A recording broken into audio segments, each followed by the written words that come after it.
It was supposed to be just another Monday morning at Fort Bragg. I had been juggling work and motherhood for years, and by now I thought I had the routine nailed down. Get my son Ethan ready for school, review a few logistics reports for my unit, grab a quick coffee, and move on with the day. That morning, though, things felt a little rushed. Ethan had a big spelling test, and he was nervous, so I was trying to calm him down while also throwing on my uniform. My sister Vanessa was at the house too, acting like she was doing me a favor. She said she'd help out by packing Ethan's lunch so I wouldn't have to stress before heading to base. Vanessa had been hanging around more than usual lately. She liked to remind me that she was family, as if I could forget that fact. She was older by 3 years, and she carried herself like she was still in control of me the way she was when we were kids. Except this time I wasn't a kid anymore. I was a captain in the army, handling supply lines and personnel at Fort Bragg. I knew how to manage chaos. But Vanessa had a way of slipping in, always trying to make herself useful, even when I didn't ask for it. That morning she smiled and said, "Relax, Julia. I've got Ethan's lunch covered." I should have trusted my instincts. Years in the army taught me to pick up on small details, shifts in tone, body language, hesitation. Vanessa's tone was sweet, but something about the way she avoided eye contact when I thanked her stuck with me. Still, I let it slide. She handed me one lunchbox for Ethan and another smaller one she claimed was for me. I didn't question it. After all, who second guesses their own sister over a lunchbox? Later at the base, I was buried in paperwork when I reached into my bag. Instead of pulling out my small container, I found Ethan's lunchbox. For a second, I thought I'd just mix them up. It wasn't a big deal. I figured I'd take a quick peek inside, maybe laugh about it, and swap it back with him later. I popped open the lid, and right away, something was off. On the edge of the container, around the rim, there were these tiny, white crystals. At first glance, they looked like sugar, which didn't make sense because the food inside was pasta with chicken. Sugar on chicken pasta? I actually chuckled and muttered to myself, "Nice one, Vanessa. You seasoning with dessert now?" I showed it to a guy in my office, Sergeant Mark Davis, a safety officer who used to be a combat medic before retiring from field duty. He was the kind of guy who had seen it all, patched people up under fire, and could tell the difference between harmless and deadly in a second. When I showed him the rim of Ethan's lunchbox, expecting a laugh, his face drained of color. "Julia," he said, his voice flat and urgent, "where did this food come from?" I was thrown off by his reaction. "My sister packed it this morning." "Why? Don't tell me it looks like mold already." He grabbed the container from my hands and studied it under the fluorescent light. He touched the rim lightly with his finger, rubbed it between his fingertips, then brought his hand close to his nose. That's when I knew something wasn't just weird, it was bad. His eyes met mine, hard and serious. "You need to get Ethan to a hospital, right now." I blinked. "What? Why? He's at school. What's going on?" Mark shook his head, his jaw tight. "I don't have time to explain, but if your boy ate from this, he could be in real danger. You've got to move." My stomach dropped. I'd heard him bark orders in training exercises before, but this wasn't training. This was pure fear in his voice, the kind that doesn't show up unless someone's life is on the line. "You're not joking?" I pressed. "Julia," he said firmly, gripping my arm. "Do I look like I'm joking? Go. I'll call ahead and get toxicology ready at Duke." I grabbed the lunchbox, shoved it back into my bag, and bolted. My heart was pounding as I called the school on the way out, telling them to keep Ethan in the nurse's office until I arrived. My driver, who had been with our family for years, saw my face and didn't even ask questions when I told him to step on it. The ride to Duke University Medical Center was a blur of red lights and honking horns. I clutched that lunchbox like it was evidence from a crime scene. For all I knew, it was. I kept thinking about Ethan sitting in his classroom, maybe taking a bite from whatever was inside. The thought nearly made me sick. When we got to the hospital, I rushed in with the container sealed in a plastic bag. The nurses looked at me like I was crazy when I said, "This food might be poisoned. I need it tested now."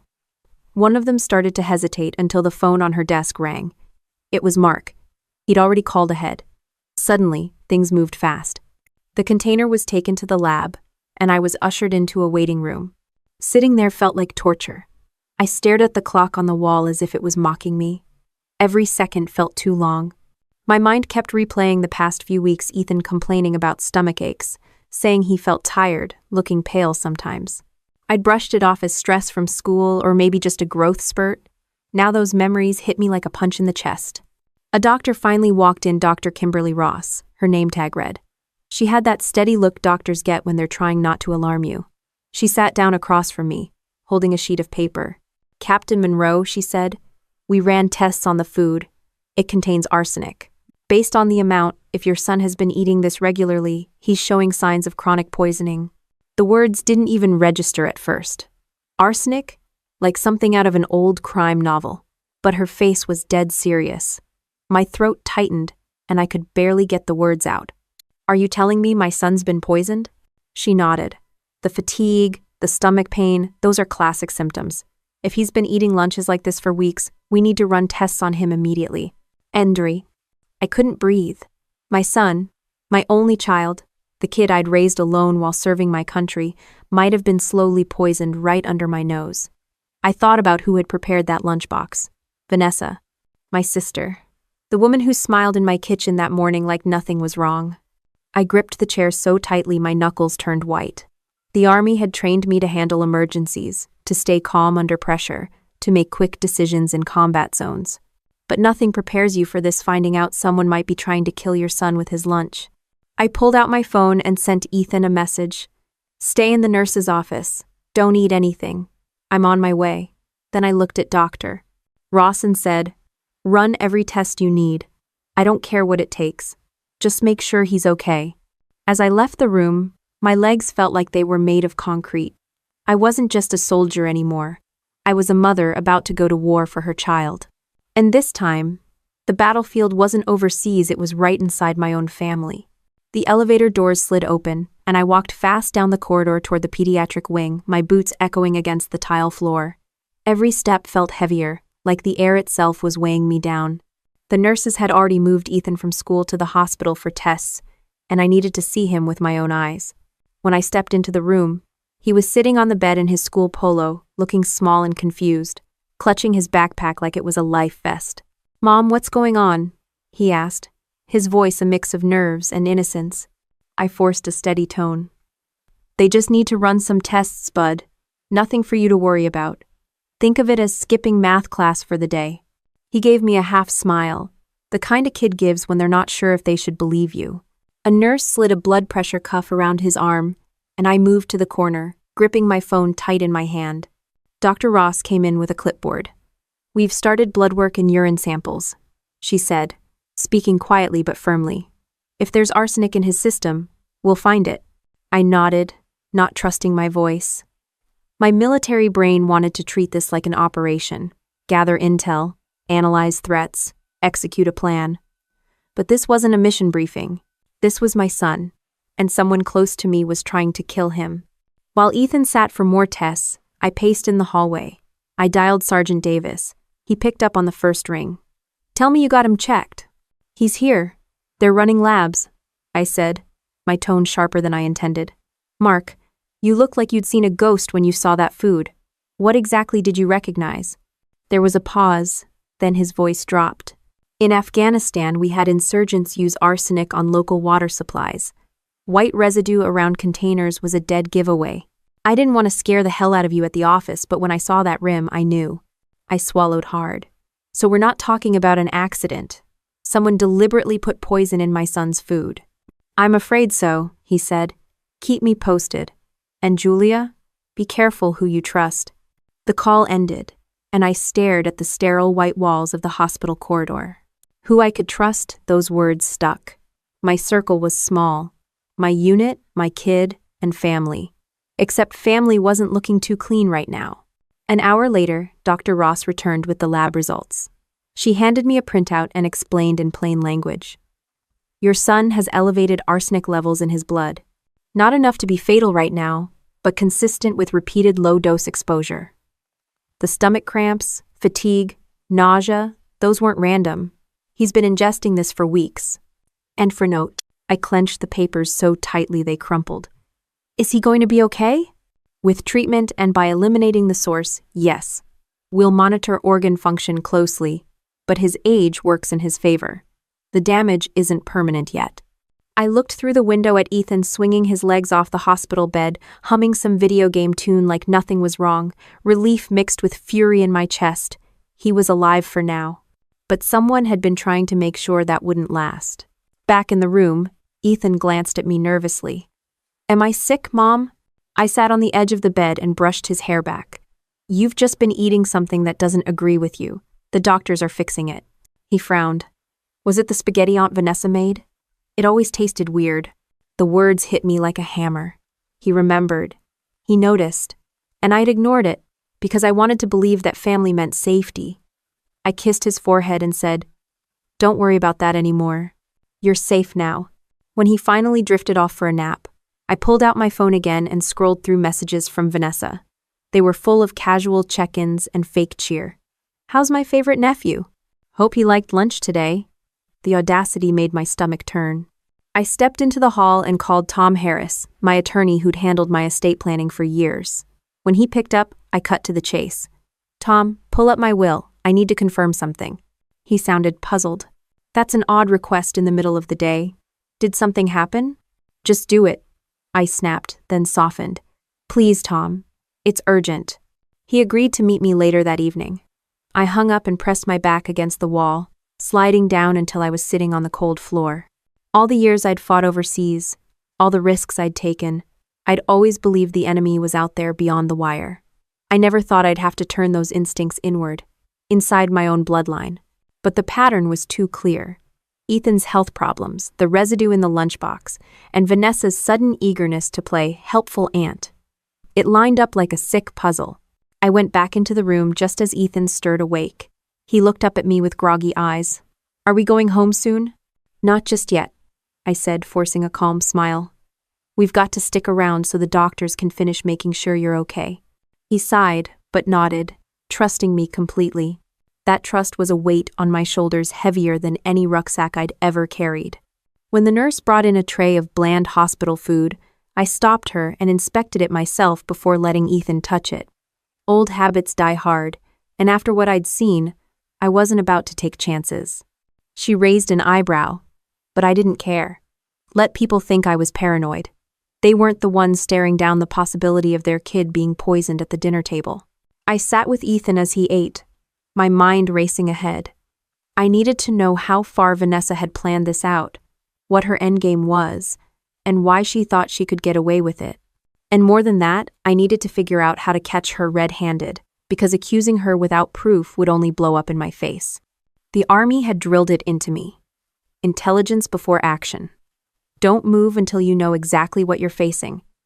My gut told me this wasn't just about resentment or jealousy. There was something more calculated at play. Money, control, legacy. I just had to connect the dots. As Ethan finished eating and curled back under the blanket, I glanced at my phone again. Vanessa had texted, "How's Ethan? He seemed tired this morning." I didn't respond. Instead, I slid the phone into my pocket and sat back in the chair, my arms crossed, watching over my son. The pieces were coming together, and I could feel the storm building. I left Ethan dozing under the thin hospital blanket and walked out into the cool evening air. The weight of the day sat heavy on my chest, but sitting still wasn't an option. I dialed Detective Henry Collins, an old contact from my early days at Fort Bragg when he was still serving as a military police officer. If anyone understood both the civilian and military sides of an investigation, it was him. He answered on the second ring. "Captain Monroe. Been a while. What's going on?" I didn't waste time. "Henry, I think someone's been poisoning my son. We've got lab tests showing arsenic in his system." There was a sharp pause on the line, then his voice turned crisp. "That's not something you joke about." "Where are you now?" "Duke Medical. He's stable for the moment, but this didn't come out of nowhere. The food tested positive too." "Stay put," he said. "I'll come by." When Collins arrived, he still had that same no-nonsense presence I remembered. He wore plain clothes now, but the way he scanned the parking lot before approaching told me the cop instincts never left. He followed me back inside, and once we were in an empty consultation room, I laid it all out. The lunchbox, the residue, the test results. Ethan's symptoms.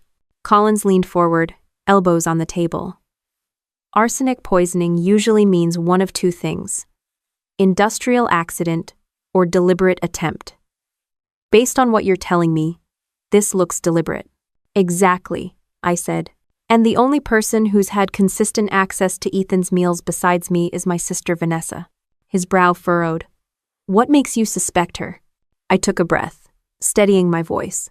She's been hanging around more, offering to help with lunches. Ethan even mentioned her spaghetti always tasted off. On top of that, she's drowning in debt, credit cards, personal loans, she's up to her ears. Collins scribbled notes in a small pad. Debt creates motive, but motive alone isn't proof. I clenched my fists. Then we find proof. He nodded slowly. We'll need to establish opportunity, means, and intent. If Vanessa's really behind this, she didn't just stumble into arsenic. That's not something you buy at the corner store. I'll put in a discreet request to see if her name pops up on any flagged purchases or online orders. I sat back, staring at the floor. There's another piece. My will. If something happens to me, Ethan inherits everything. But since he's a minor, his guardian would control it. Vanessa is listed as his guardian if I'm gone.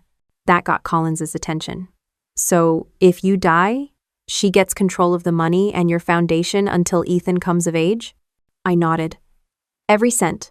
He let out a low whistle. That's more than just motive, that's a financial jackpot. I called Tom Harris again and put him on speaker. Within minutes, he confirmed the details. Yes, Julia. Your sister is listed as Ethan's guardian if you pass away. And yes, that gives her control of assets until he's 18. That was set up years ago, when Ethan was a toddler. You said you wanted a family member as guardian rather than a stranger. I closed my eyes. That decision, made with good intentions, had just turned into the perfect incentive for Vanessa to take me out of the picture. Tom's voice crackled over the speaker. Do you want to revise the will? We can make immediate changes. I looked at Collins, then back at the phone. Not yet. If she's behind this, making changes now could tip her off. I need her to think she's still in line to benefit. Tom hesitated, then agreed. Understood. But Julia, this is dangerous ground. Be careful. After the call, Collins tapped his pen against the table. So here's where we stand. You've got motive tied to debt and inheritance, opportunity because she's been preparing food, and preliminary evidence with the arsenic findings. What you don't have yet is hard proof linking her directly to administering the poison. I folded my arms. Then we set a trap.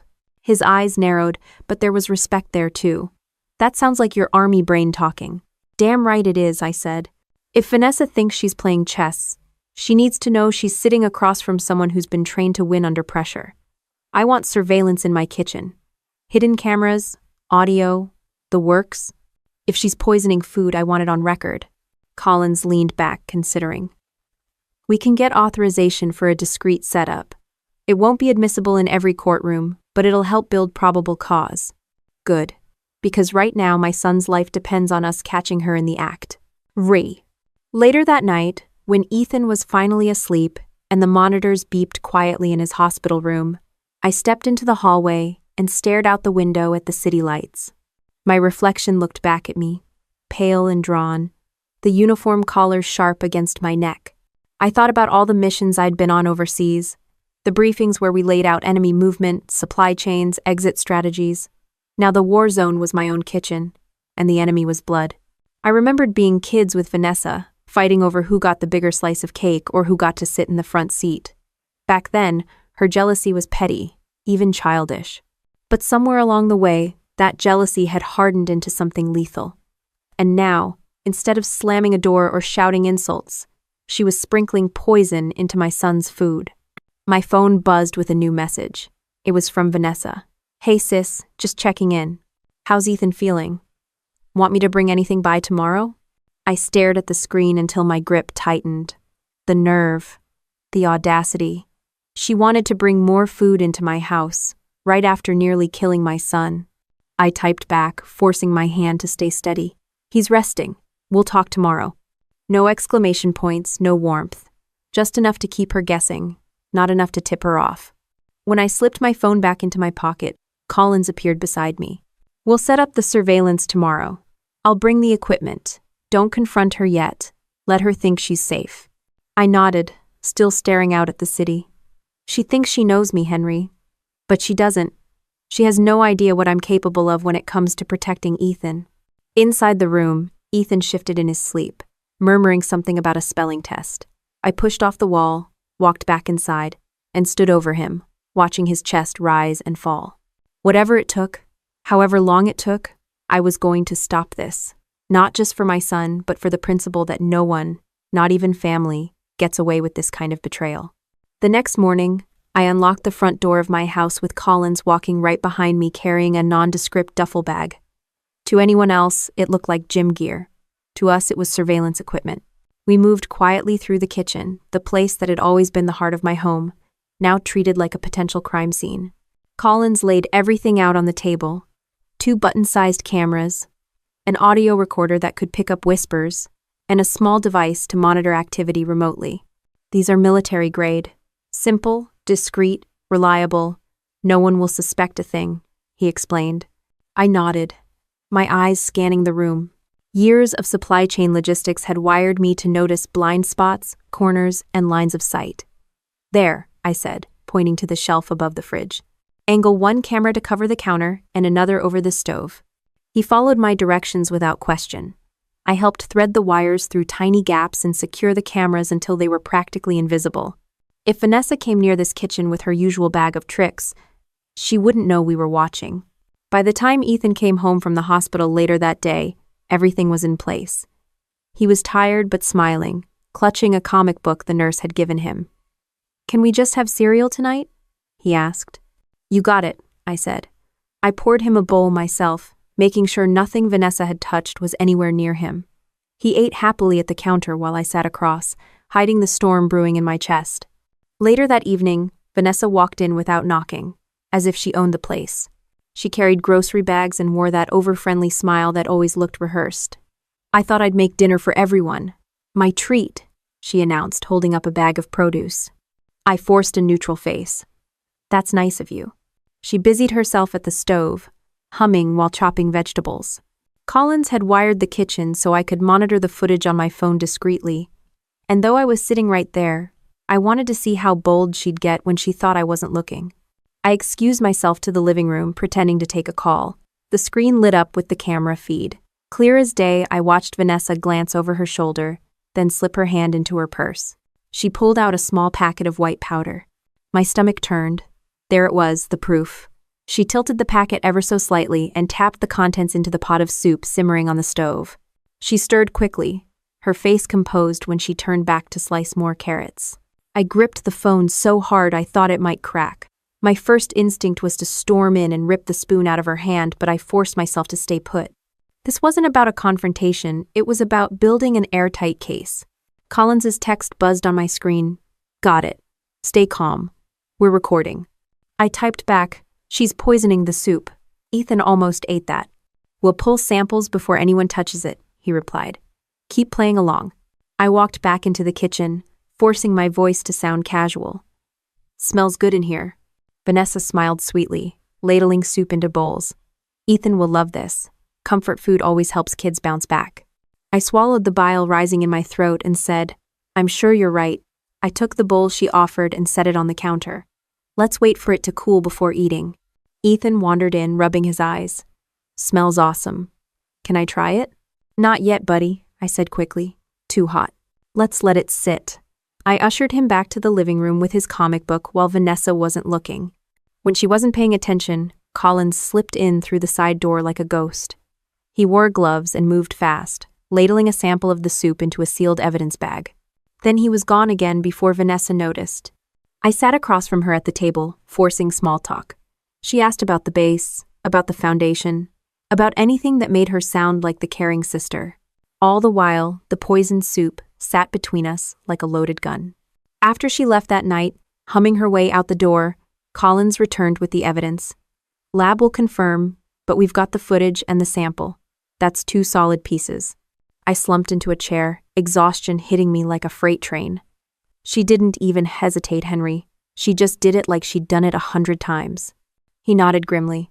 "Which means she probably has. This wasn't a one-off. She's been at it for a while." I thought back to the weeks Ethan had been complaining about stomach aches. How many meals had she tampered with? How many times had I brushed off his fatigue as school stress? The guilt pressed hard on my chest, but anger was stronger. She's escalating, I said. And if she thinks I'm planning to change the will, she'll double down. Collins leaned against the counter, arms crossed. Then we let her think she's winning. People like Vanessa get sloppy when they believe they're ahead. That's when we nail her. I got up and started scrubbing the pot, even though it was already clean. My hands needed something to do, some way to burn off the fury. I want her caught red-handed. No loopholes, no excuses. Collins gave a short nod. You'll have it. We'll line everything up, lab results, footage, your testimony, the doctor's reports. When this goes to court, she won't have a leg to stand on. And that night, after Ethan was tucked into bed, I sat at the kitchen table staring at the silent cameras. The house felt different now, colder, even with my son asleep upstairs. My home, once the safest place I knew, had been turned into a hunting ground by someone who shared my blood. I thought about my deployments overseas, about villages we secured where mothers begged us to protect their children from threats lurking outside their homes. I never thought I'd be the one needing protection for my own child, not from strangers, but from my own sister. As the clock ticked past midnight, I forced myself to breathe steadily. This wasn't over, not by a long shot. And if Vanessa thought she was the hunter in this game, she was about to find out she'd picked the wrong prey. The following day, I stood at the kitchen counter pouring coffee when Vanessa breezed in like she owned the place. She carried herself with that fake cheer she always put on when she wanted something. "Morning, sis. I thought I'd stop by and make breakfast for my favorite nephew," she chirped. I took a slow sip of coffee, buying time to lock down my expression. "That's thoughtful," I said flatly. "He's still upstairs getting dressed." She set her purse down on the table and immediately began pulling groceries out of the bag. Eggs, bread, juice. Nothing suspicious on the surface, but I knew better. I glanced at the hidden camera light on my phone already rolling. As she cracked eggs into the pan, I leaned against the counter and said casually, "Tom Harris called me last night. We were talking about updating some paperwork for the foundation." Her whisk froze midair. It was subtle, but I caught it. Her smile stayed plastered on, but the pause gave her away. "Oh, updating paperwork? What for?" I shrugged, feigning nonchalance. "Just thinking of shifting more of my assets directly into the Valor Home Foundation. Makes things easier for the board." Her jaw tightened for half a second before she forced a laugh. "You and your causes. Always giving things away." "I like helping people," I replied, locking eyes with her. "Especially veterans' families. They deserve it." She stirred the eggs a little too aggressively, metal scraping hard against the pan. "Sure, but you also have to think about Ethan. He's your son. Shouldn't he come first?" "He does," I said firmly. "That's why I make sure he's taken care of. But he'll be fine. The foundation needs stability too." The tension in the room was thick enough to choke on. She slid a plate of eggs onto the counter, the fork clattering against the ceramic. "You make it sound like money just falls out of the sky for you. Not everyone's so lucky." I sat down, resting my hand on the table. "Luck has nothing to do with it. Discipline does. Work does. Responsibility does." Her eyes flashed for a second. That old jealousy she carried since childhood, the one that never quite left, was bubbling just under the surface. She covered it quickly with another brittle smile, but I'd already seen it. Ethan came bounding down the stairs, breaking the tension with his usual chatter about school projects. "Aunt Vanessa? You made breakfast?" "Of course, sweetheart," she said sweetly, sliding a plate toward him. My heart squeezed as I watched him reach for the fork. I kept my voice light but firm. "Not yet, bud. Let's wait for the toast." I popped slices of bread into the toaster myself, intercepting the moment. Vanessa's hand twitched, almost imperceptibly, as if she'd hoped he'd dive right in. The toaster popped, and I buttered the bread while Ethan hummed a tune under his breath. The normalcy of it all was jarring, like a perfectly painted backdrop hiding a collapsing set. Vanessa excused herself to the bathroom, leaving her purse on the chair. Collins, who had been monitoring from his car down the street, texted me, "Check the bag while she's out. Be fast." I moved quickly, heart pounding in my ears. I unzipped her purse just enough to peek inside. There it was again, a folded packet of fine white powder tucked under her wallet. My stomach turned. I zipped it back before she returned, slipping back into my chair like nothing happened. When she re-entered the room, she picked up her purse casually, but her eyes flicked over to Ethan's untouched plate. "Not hungry, honey?" she asked. Ethan shrugged. "I'll eat after school." I stood. "I'll drive him today," I said quickly. "I've got time." Her smile tightened, but she nodded. "Of course, I'll see you both later." As soon as we were outside, Ethan skipped ahead toward the car. I caught Collins's eyes from across the street. He gave me a sharp nod. He had everything he needed: the packet, the footage, and the timing. The drive to school was quiet until Ethan piped up. "Mom, why don't you ever eat Aunt Vanessa's food? She keeps asking me about it." I gripped the wheel. "Because I'm watching my diet," I said smoothly. "And you don't have to eat it either if you don't like it." He tilted his head. "It does taste weird sometimes, like metal." The words cut straight through me. He had noticed, but he hadn't known how to explain it. I forced a smile into my voice. "Then don't eat it anymore, bud. Stick to what I make." At the base, I parked and pulled out my phone to check the footage again. The video clearly showed Vanessa slipping the powder into the eggs when she thought I wasn't looking. It was undeniable. Collins called me. "She's cracking. The mention of moving assets rattled her. She's going to push harder now." "Good," I said. "The more desperate she gets, the more careless she'll be." That evening, back at the house, I sat across from Vanessa again as she sipped wine like it was any other family night. She tried to talk about old memories, high school dances, family road trips, but I wasn't buying it. Every word out of her mouth felt rehearsed, like she was trying to lull me into forgetting what I already knew. I leaned back in my chair. "Do you ever wonder what it would have been like if things were different? If you'd joined the army instead of me?" Her smile faltered. "Me? Please. I don't take orders from anyone." "Exactly," I said, my tone sharp. "You always wanted control." She set down her glass with a little too much force, wine sloshing over the rim. "Maybe I just didn't like playing second fiddle my whole life." The silence that followed was thick. Ethan, thankfully, had gone upstairs already. I let her words hang in the air, studying her. That bitterness wasn't new. It was the same venom she'd carried for years. Now it was just more literal. I stood, gathering dishes.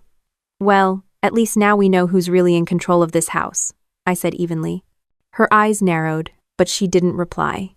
She grabbed her purse and muttered something about leaving early. I watched from the window as she walked to her car, her shoulders stiff, her movements jerky. When the taillights disappeared down the street, I exhaled slowly. The psychological battle was shifting. She thought she was manipulating me with fake smiles and poisoned meals, but the truth was, every move she made was one step deeper into the trap. I locked the door, turned off the kitchen light, and climbed the stairs to check on Ethan, who was already asleep, sprawled out with his comic books still open on his chest. Standing there, I made myself a silent promise. No matter how twisted this game became, I would not lose not to her. Not ever. The following morning, I sat at my desk at Fort Bragg, going through supply chain reports, when my phone buzzed with a message from Collins. "Need to meet. Got something." I excused myself under the pretense of checking inventory on the motor pool and drove out to the diner just off base where he liked to hold low-key meetings. He was already there, nursing burnt coffee like he enjoyed punishing himself. He slid a flash drive across the table. "We pulled the footage from the camera in your kitchen. It's clean. Shows her sprinkling the powder when she thought you weren't looking. And she didn't just do it once. Multiple times." I plugged the drive into my laptop right there in the booth, ignoring the waitress giving me side-eye for setting up shop during the lunch rush. The footage rolled, and my stomach clenched. Vanessa's movements were deliberate. She opened a little vial, tilted it just enough, tapped the rim, and stirred the food with a calm face. Not a hint of hesitation. Collins leaned in. "We also had the lab-run tests on those eggs you saved. High levels of arsenic, lethal if taken consistently. She's escalating." I shut the laptop with a snap. "So it's not just suspicion anymore, it's hard evidence." He nodded. "We're past speculation. But here's the thing. She's careful about timing. She only doses when she thinks you're distracted. That means she's aware you're watching her. She'll get sloppier, though. Pressure's working." My jaw tightened. "Then we crank it up." That afternoon, I stopped by my attorney's office. He was an older man, steady and meticulous, the kind of person who didn't waste words. I asked him to come to my house later in the week to discuss revisions to my will. He raised an eyebrow but agreed. I didn't need the revisions, I needed the performance. Back home, I made sure Vanessa overheard me talking on the phone about major changes to the Valor Home Foundation. She pretended to scroll her phone, but her posture gave her away. Her shoulders stiffened, and her glass of wine sat untouched for the first time since she poured it. The trap was tightening. 2 days later, my attorney arrived right on schedule. I invited him to the living room with the windows wide open. Vanessa sat in the kitchen, pretending to flip through a magazine but obviously listening in. I want to allocate a larger portion of my estate directly to the foundation, I said in a voice loud enough to carry. My son will still have security, but the bulk of my assets should go toward Valor Home projects. My attorney nodded, playing his part perfectly. That's certainly your right. I'll draft new language for the will. Once signed, it'll take effect immediately. And from the corner of my eye, I saw Vanessa freeze. Her hand hovered above the page of her magazine but didn't turn it. That one detail told me everything. She had heard every word. After the meeting, she tried to mask her reaction with fake enthusiasm. That's wonderful, Julia. You've always been so generous. Ethan must be proud of you. I smiled tightly. He islanded, and he deserves to grow up knowing what integrity looks like. The dig wasn't subtle. She flinched. That night, Collins came over with 2 officers from his task force. They checked the kitchen again, repositioned the cameras, and installed a new one inside the pantry facing the spice rack. If she slips anything in again, we'll see it crystal clear, he said. We didn't have to wait long. The next morning, I pretended to run late, leaving Vanessa alone in the kitchen while I got Ethan ready upstairs. The camera caught everything, her pulling the same vial from her purse, pouring a measured amount into the orange juice, and swirling the glass with a spoon. When Ethan came bouncing downstairs, she slid the glass in front of him with a smile that made my skin crawl. I intercepted immediately. Hold up, buddy. Don't forget your vitamins. I swapped the juice with a water bottle from the fridge before he noticed. Vanessa's smile twitched for just a fraction of a second. She recovered quickly, but the damage was done. Later, Collins called me from the lab. The juice sample tested double the concentration of arsenic compared to the eggs. She's panicking. She's accelerating.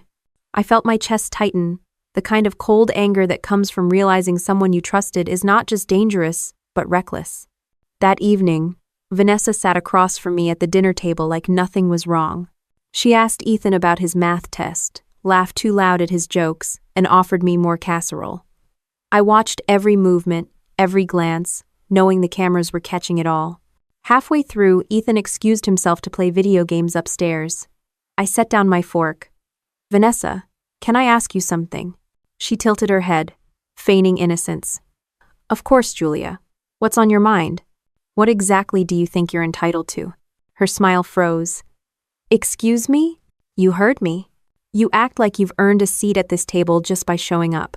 You think you're owed something because we share blood, but entitlement doesn't equal ownership. Her eyes darkened, but her voice stayed sugary. I don't know what you're implying. I leaned in, keeping my voice even but sharp. I'm not implying.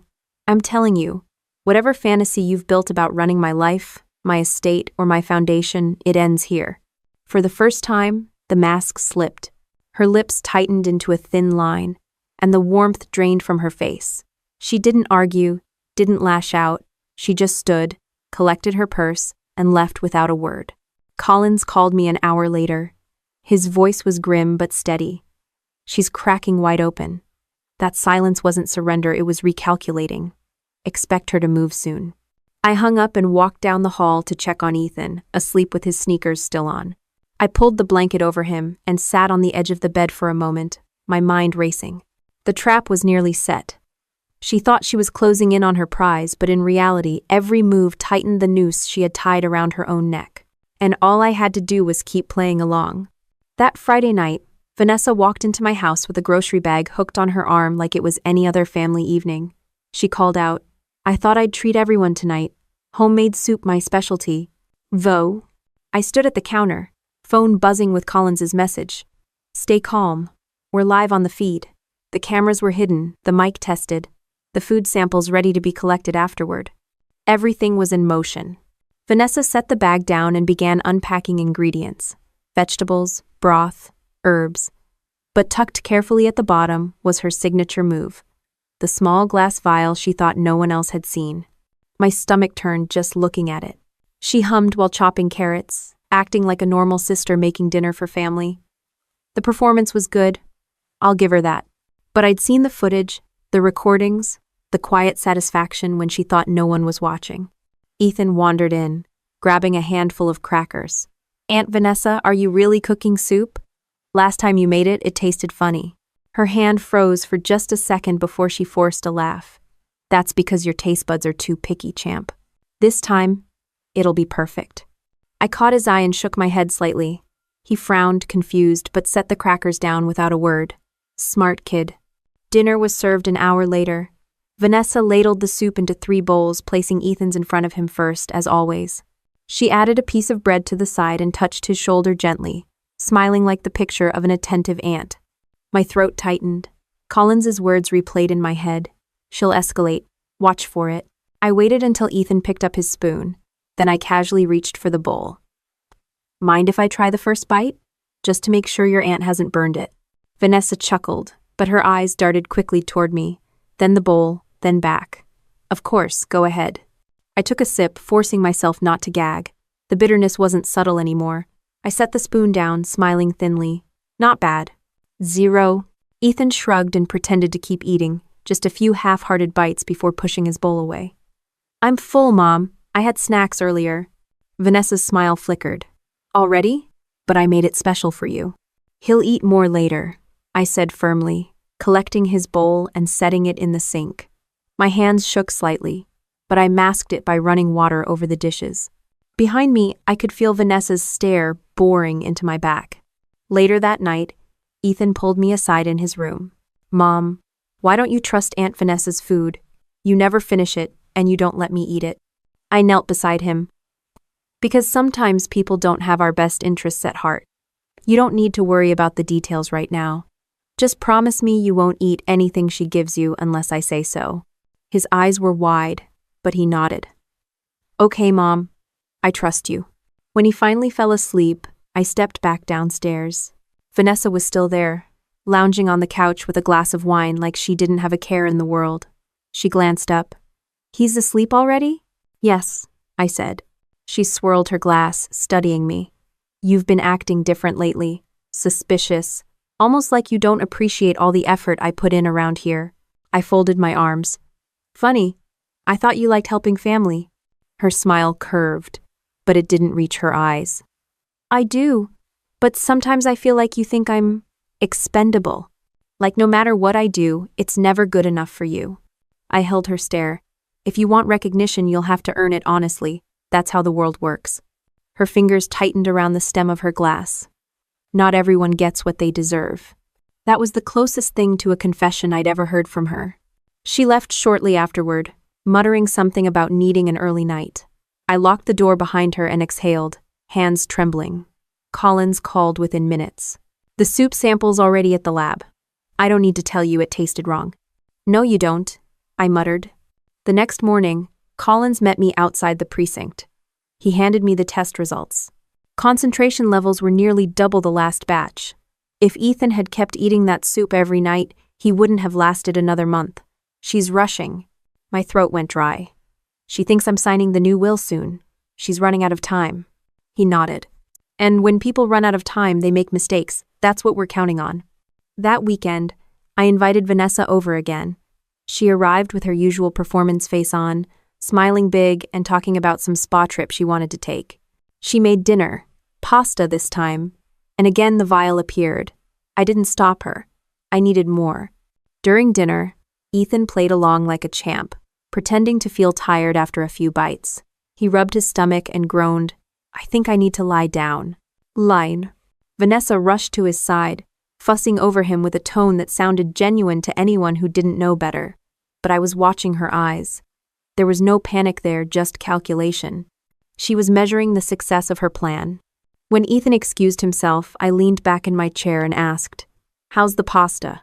Taste good to you? She raised an eyebrow. Of course. Why wouldn't it? No reason. Just wondering if you like what you've made. The silence stretched between us like a taut wire. She smiled finally, but it was thin, brittle. I always make sure my family's well taken care of.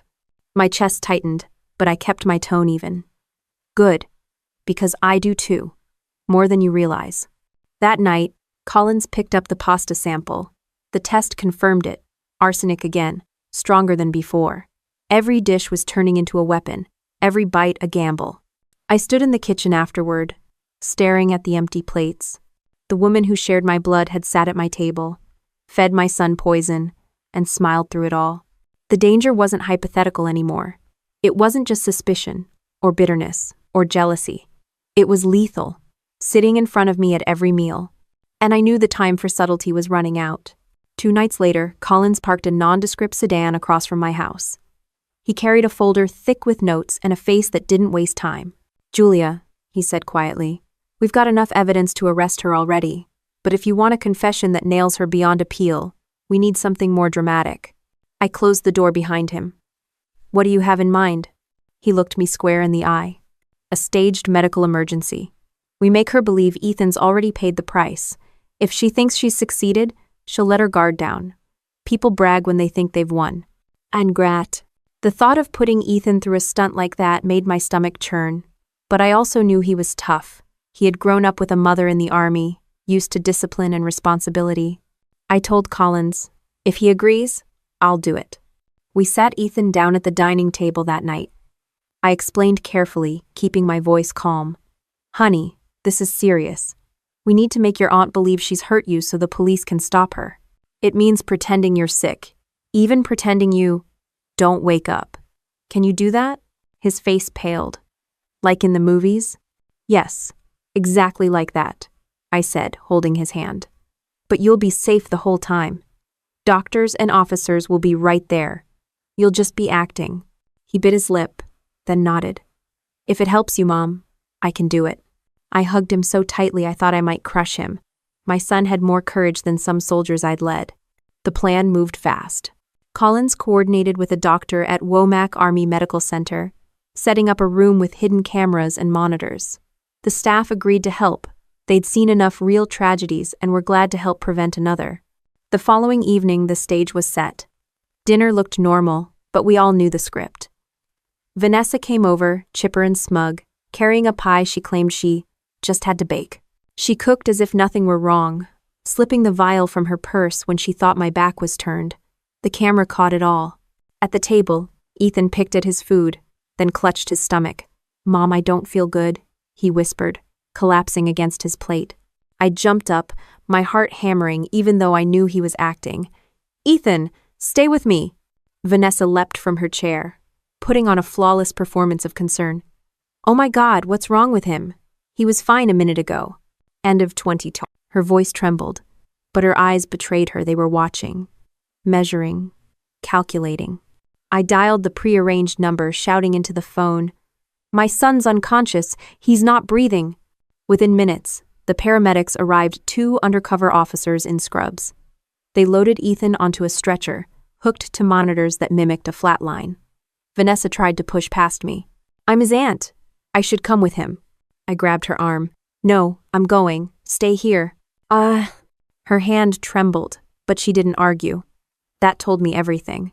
At the hospital, Ethan lay still on the bed, wires taped to his chest. Makeup paled his skin, and a monitor beeped steadily with a blank rhythm. I sat beside him, clutching his hand. He opened one eye just long enough to whisper, Am I doing okay? I kissed his forehead. You're perfect. Don't move. Collins stood in the corner, arms folded. When she gets here, keep it together. Let her think she's won. She'll show her true face. 40 minutes later, hurried footsteps echoed down the hall. Vanessa stormed into the room, hair tousled, eyes glassy with crocodile tears. Julia, what happened? Is he?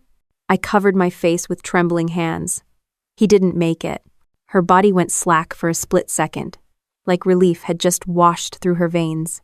Then she threw herself onto the bed, crying into Ethan's still arm. No, not Ethan, she wailed.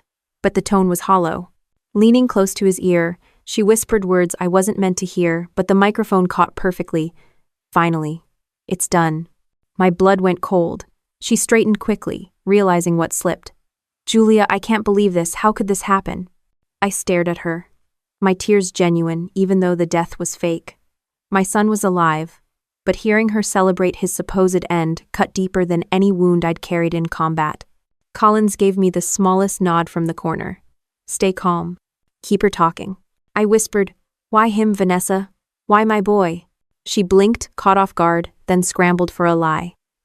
I don't know what you mean. He was sick, wasn't he? He'd been weak for months. Her story crumbled under the weight of her own arrogance. She had whispered the truth already. The officers outside tightened their grip on the cuffs waiting in their hands. But Collins didn't signal yet. He wanted more. I leaned closer. If this was about money, you could have asked me for help. If this was about recognition, you could have earned it. Why poison him? Why try to destroy your own family? Her mask slipped again, just for a moment. She sneered, her voice low. Because you've had everything. The career, the respect, the son, and what did I get? Nothing. This was my way to even the score. The microphone caught every word. Collins finally gave the signal. Ethan opened his eyes at that exact moment, sitting up abruptly. Vanessa screamed and stumbled backward, her face draining white. You're supposed to be, this isn't possible. I stood, fury boiling through me. He's alive, Vanessa. And you just confessed to everything. Collins and 2 officers stepped into the room, badges flashing. Vanessa Monroe, you're under arrest for attempted murder and conspiracy to commit murder. She spun toward me, desperate. Julia, you can't let them do this. We're sisters. I shook my head, my voice like steel. You stopped being my sister the moment you tried to kill my son. The cuffs clicked around her wrists. She struggled, cried, cursed, but there was no way out. Ethan slid off the bed, clinging to my side. His small voice shook. Mom, she really wanted me gone. I pulled him close. But you're here. You're safe. That's what matters. Collins glanced at me. We got it all. The audio, the video, the confession. She's finished. You? As they dragged her from the room, Vanessa twisted in the officer's grip, eyes wild. You'll regret this, Julia. You'll regret it. I didn't answer. I held Ethan tighter, staring at the door long after it slammed shut behind her. The trap had worked. But the damage, the betrayal ran deeper than I'd ever imagined. Ethan was still clutching my arm when they pulled Vanessa into the adjoining interrogation room. Through the one-way mirror, we could see her slumped in a chair, hair messy, wrists locked in handcuffs. For once, she didn't look composed or smug. She looked cornered. Collins stood next to me, arms crossed. She's going to fight. But she's cracked already. This is where the truth spills out. The doctor who had helped stage the fake death walked in with a clipboard, setting down the medical report on the table in front of Vanessa. Your nephew survived, she said calmly. But we found something in his system. Arsenic. Do you want to explain how that ended up in his food? Vanessa's head snapped up. That's ridiculous. I don't know anything about arsenic. Her voice was sharp, but her hands betrayed her, trembling so much the cuffs rattled against the table. Collins entered the room, his badge glinting under the fluorescent light.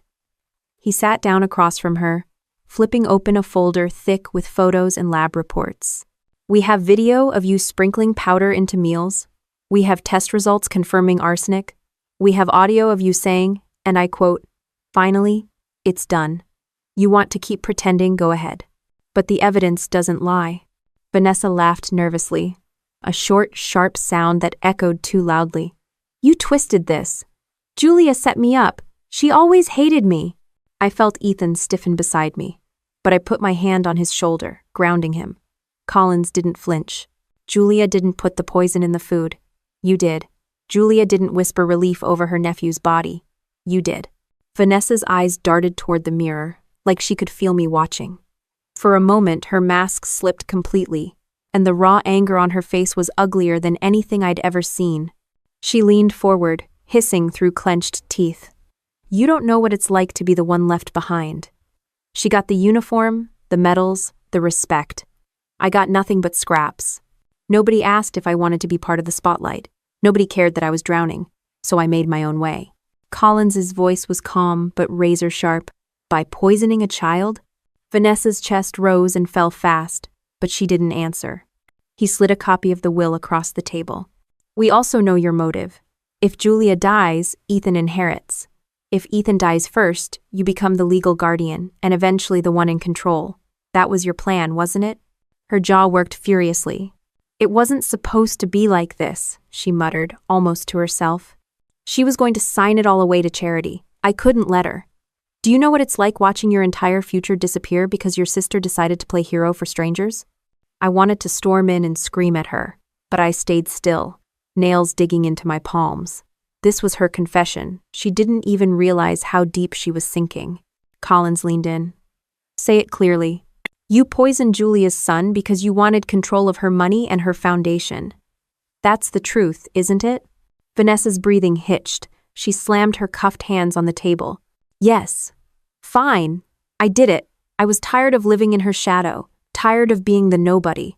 I wanted what she had, and Ethan was the obstacle. Happy now? The silence after those words was deafening. My heart pounded so loud I thought Ethan might hear it. He turned to me, eyes wide and wet, whispering, She admitted it, Mom. She really did. Collins stood, signaling to the officers waiting outside. That's enough. Book her. 2 uniformed officers entered, hauling Vanessa to her feet. She fought, kicking the chair backward. Her voice cracked as she shouted, Julia, you think you've won, but you'll regret this. You've always regretted me. Her eyes met mine through the mirror as they dragged her out. I didn't look away. When the door slammed shut, Ethan pressed into me, his small arms wrapping around my waist. Why would she hate you that much? I brushed his hair back, fighting the lump in my throat. Because sometimes, people can't handle their own jealousy. They think tearing others down will fill the hole in their life. But it never does. Collins turned toward us, his voice softer now. She's not getting out of this one. With the recordings, the lab results, and that confession, the DA will have her locked down. You did everything right, Julia. I shook my head slowly. No, I just did what any mother would do. The weight of it hit me only then, the poison, the lies, the betrayal by my own sister. Years of shared history reduced to evidence, bags, and transcripts. I looked at Ethan and knew the truth. This had changed us both forever. The rest of the night was a blur. Officers filed paperwork, the doctor removed Ethan's fake monitors, and Collins walked us back to the car under the dim parking lot lights. Go home, he said. We'll handle the rest. On the drive, Ethan stared out the window, quiet. When we pulled into the driveway, he finally asked, Does this mean we're safe now? I gripped the steering wheel. It means she can't hurt us anymore, but it also means we move forward. We don't live in fear. Bet. Inside, the house felt different, like the air itself had shifted. The kitchen where Vanessa had stood smiling while she stirred poison was now evidence of her betrayal. The dining table, the glasses, the bowls, they weren't just furniture anymore. They were scars. I tucked Ethan into bed, his comic books piled on the nightstand. He clutched my hand before drifting off. I'm glad you're my mom, he murmured, already half asleep. Those words carried me through the quiet of the house as I sat alone on the couch. Family was supposed to mean safety, loyalty, love. But that night I understood something harsher. Family could also mean danger, and sometimes the deadliest threats didn't come from strangers. They came from the person sitting across from you at dinner. The morning after the arrest, the hospital felt calmer, like a storm had finally passed. Still, the hallway chatter of nurses and the echo of footsteps carried a weight I couldn't shake. Ethan held my hand tightly as Collins led us into a small observation room next to the interrogation suite. He explained, The district attorney wants a clean, formal statement.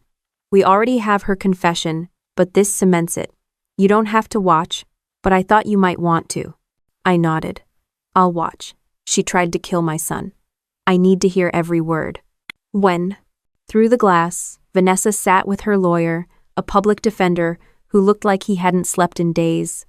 His tie was crooked, his folder thin. Across from her sat an assistant district attorney with a stack of files and Collins leaning against the wall.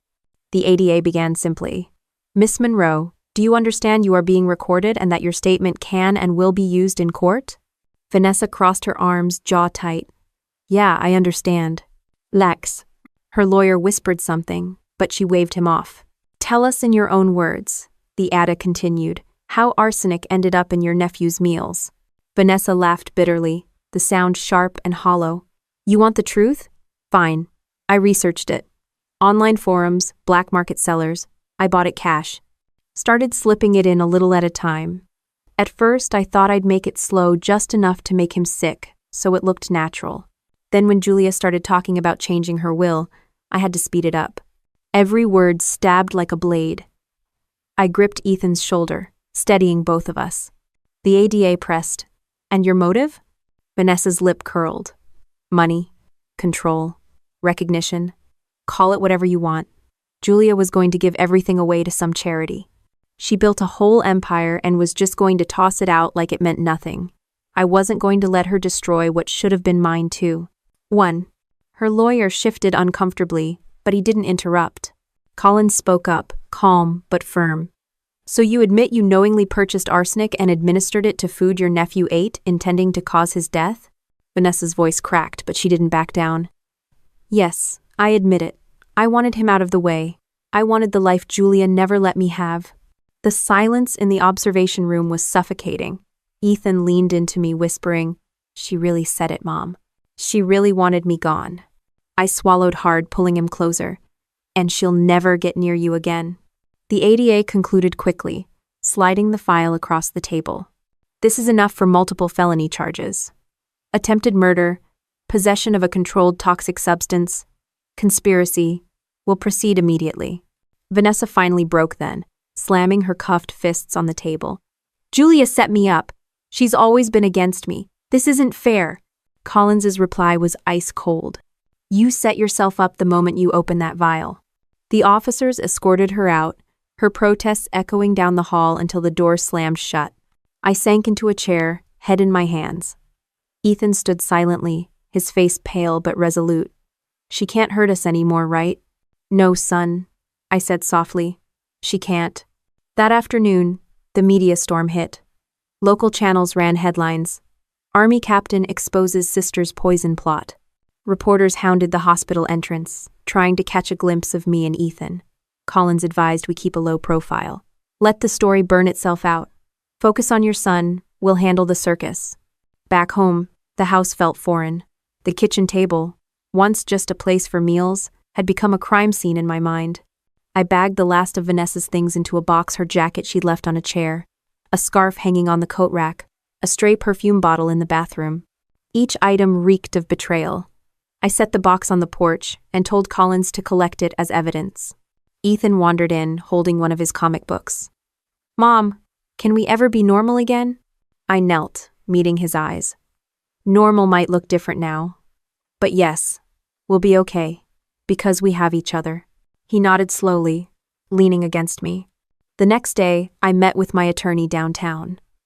The office smelled faintly of leather and old paper, grounding me. We need to revise everything, I told him firmly. The will, the foundation documents, the guardianship papers. My sister is never to be considered in any legal way. Not now. Not ever. He nodded. We'll file immediately.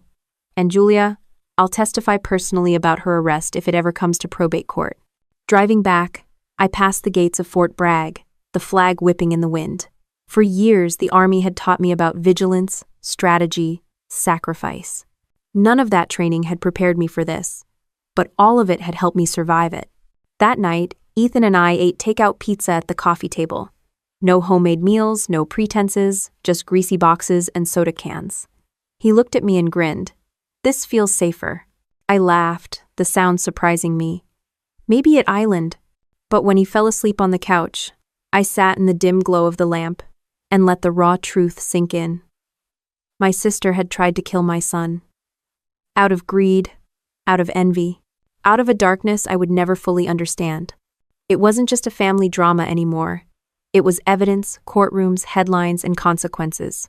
And while the system would take it from here, the scars were ours to carry. I looked over at Ethan's sleeping face and whispered, "You're safe, and you'll stay safe." That's a promise. The truth had torn our family apart, but it had also stripped everything bare. No illusions, no fake smiles, no second chances. Only the truth.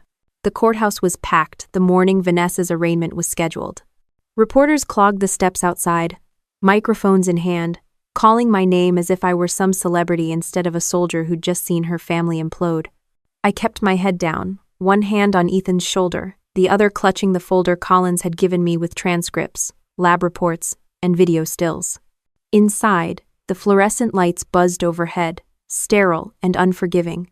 Vanessa sat at the defense table in an orange jumpsuit, her hair limp, her eyes darting everywhere but toward me. She looked smaller somehow, stripped of the smug confidence she always carried. The judge entered, gavel striking wood.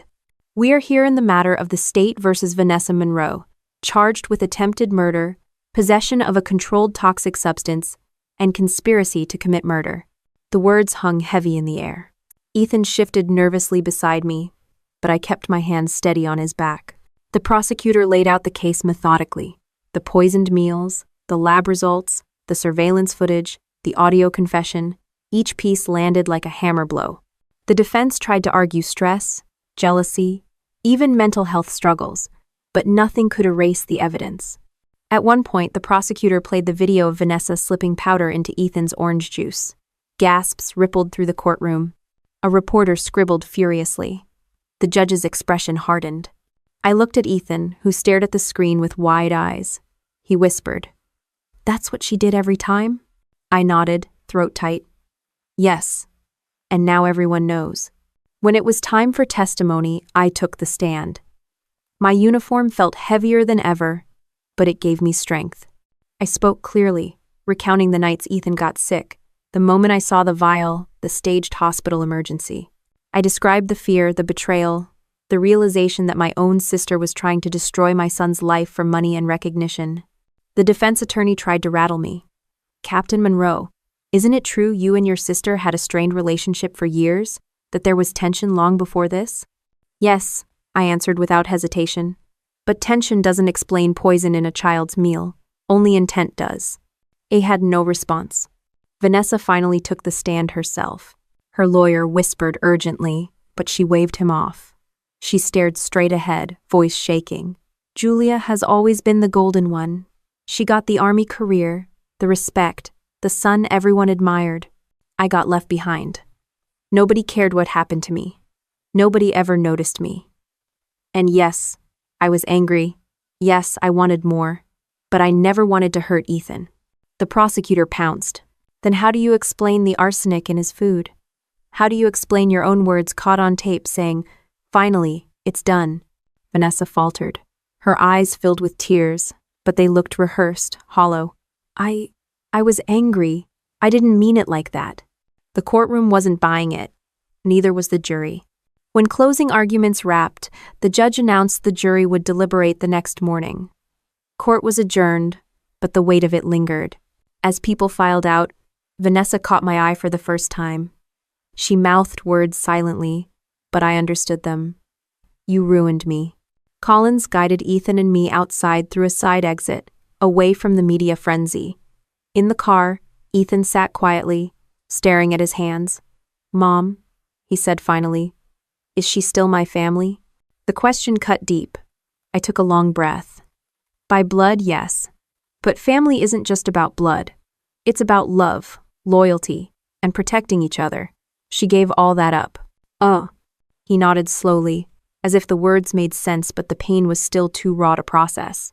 That night at home, I sat at the kitchen table, staring at the empty chair where Vanessa used to sit.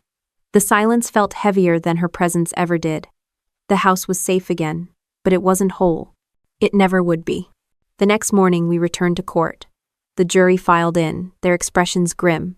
The foreman stood, reading the verdict aloud. On the charge of attempted murder, we find the defendant guilty. On the charge of possession of a controlled toxic substance, guilty. On the charge of conspiracy to commit murder, guilty. The courtroom erupted in whispers. The judge's gavel banged. Vanessa slumped in her chair, face pale, eyes unfocused. The judge pronounced the sentence. "Vanessa Monroe, you are hereby sentenced to 25 years to life in federal prison, without the possibility of parole for the first 20 years. End. The sound of the gavel striking echoed like finality itself. Vanessa's scream cut through the room. "Julia, you did this to me. You destroyed me." I stood slowly, my voice steady. "No, Vanessa. You destroyed yourself." Ethan gripped my hand tightly as the officers dragged her away. Her cries echoed down the hallway until the heavy doors shut behind her. Walking out of that courthouse, the cameras flashed. Reporters shouted questions, but none of it mattered. The fight was over. My son was alive. Justice had been served. Still, the cost was written all over Ethan's face and in the hollow ache in my chest.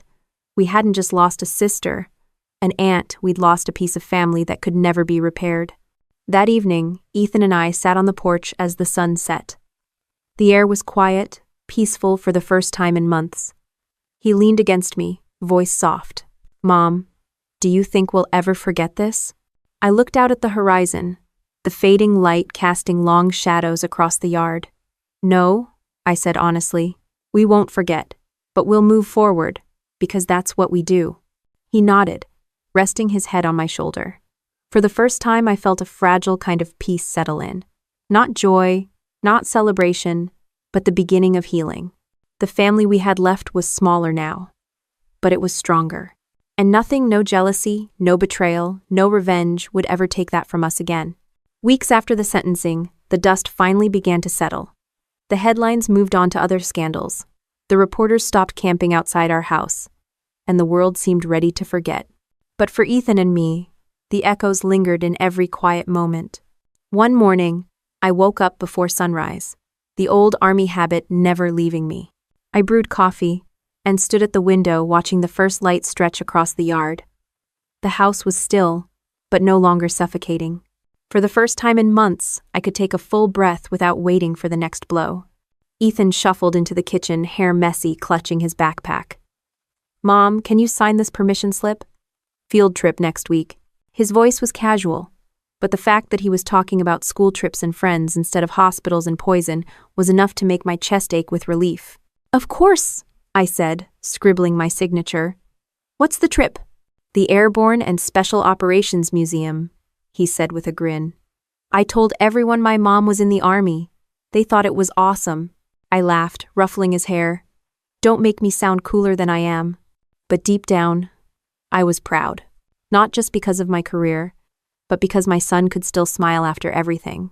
Later that day, Colin stopped by with paperwork. The DA wanted me to drop these off. Victim impact statement, final reports, all the red tape that comes with closing a case. He looked around the house, nodding at the fresh paint on the kitchen walls. "Looks different." "It needed to," I said. "I couldn't stand looking at the same place where she tried to kill us." He gave me a long look. "You did well, Julia. Most people crack under that kind of betrayal. You didn't." "I almost did," I admitted quietly. "But I had Ethan. That was enough." Collins tucked the folder under his arm. "The Army's got your back too. You know that, right?" "I do," I said, and I meant it. A week later, I stood at a podium at a Valor Home Foundation event. The room was filled with veterans, families, and donors. I adjusted the microphone and looked out at the faces before me. "When I founded this organization," I began, "I thought about sacrifice, service, and how to make sure no soldier or their family was left behind. What I didn't expect was how much my own family would test that mission. In the last year, my son and I faced a betrayal that nearly cost us everything, but we survived. And because we survived, I'm more committed than ever to helping others do the same." Applause filled the room. Ethan sat in the front row, beaming at me, and for a moment, all the scars felt like proof of resilience instead of reminders of pain. After the event, a donor approached me. "Captain Monroe, your story, it's almost unbelievable. How did you keep going?" I smiled faintly. Discipline, stubbornness, and a little humor when nothing else worked. He chuckled. "Well, whatever you did, it worked." Driving home that night, Ethan leaned against the window, tired but happy. "Mom, I think we're stronger now." I glanced at him. "We are. Sometimes life breaks things apart, but that just makes room to rebuild stronger." The weeks rolled into months. School projects, baseball games, foundation fundraisers. Slowly, normal life reclaimed its place, but traces of the past lingered. Sometimes Ethan would wake from nightmares, calling my name. Sometimes I'd catch myself scanning every room like I was still on deployment. But healing wasn't about erasing the scars. It was about living with them. One afternoon, I found Ethan on the porch, with his comic book spread out. He looked up and asked, "Mom, do you think Aunt Vanessa will ever change?" I sat beside him. "I don't know. Some people do, some don't. But it's not our job to fix her. Our job is to live our lives, do good, and protect what matters." He nodded slowly. "Then that's what we'll do." We sat in silence for a while, the sun dipping lower. For the first time, silence didn't feel threatening. It felt like peace. Months later, I visited Fort Bragg for a change of command ceremony. Standing in uniform among my peers, I felt the weight of everything I'd been through, but also the strength it gave me. Afterward, a young soldier approached, eyes wide. "Ma'am, I heard about your case. How did you keep fighting when it was your own family?" I thought about it for a moment. Because my duty didn't change. Whether it's soldiers overseas or my son at home, the mission is the same: protect the people who count on you. That's what service means. He saluted, and I returned it. That evening, back at the house, Ethan and I sat on the porch again.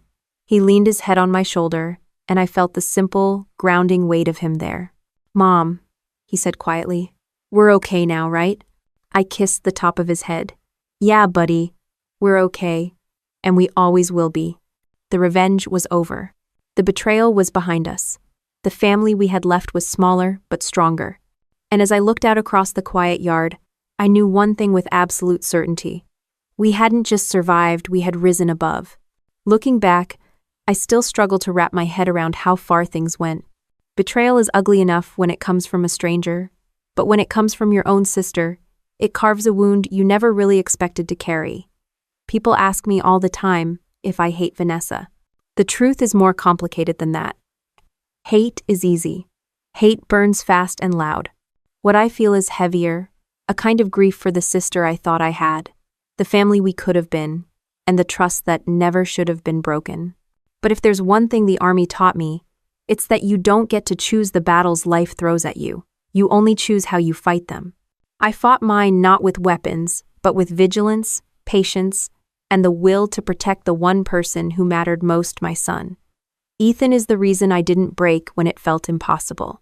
He's the reason I stood up in court, the reason I kept breathing when it felt like the walls were closing in. People also ask me if I regret anything. I regret not seeing the signs sooner. I regret trusting someone who didn't deserve it. But I don't regret fighting back. I don't regret making sure Ethan has a future where he knows he's safe. Our story isn't just about revenge or betrayal. It's about survival. It's about rebuilding when someone you love tries to tear everything apart. And it's about realizing that family isn't defined by blood, it's defined by love, loyalty, and sacrifice.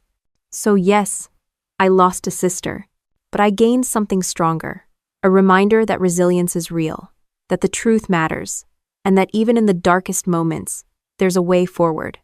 Ethan and I took that way forward together, and we'll keep walking it, one step at a time, no matter what comes next.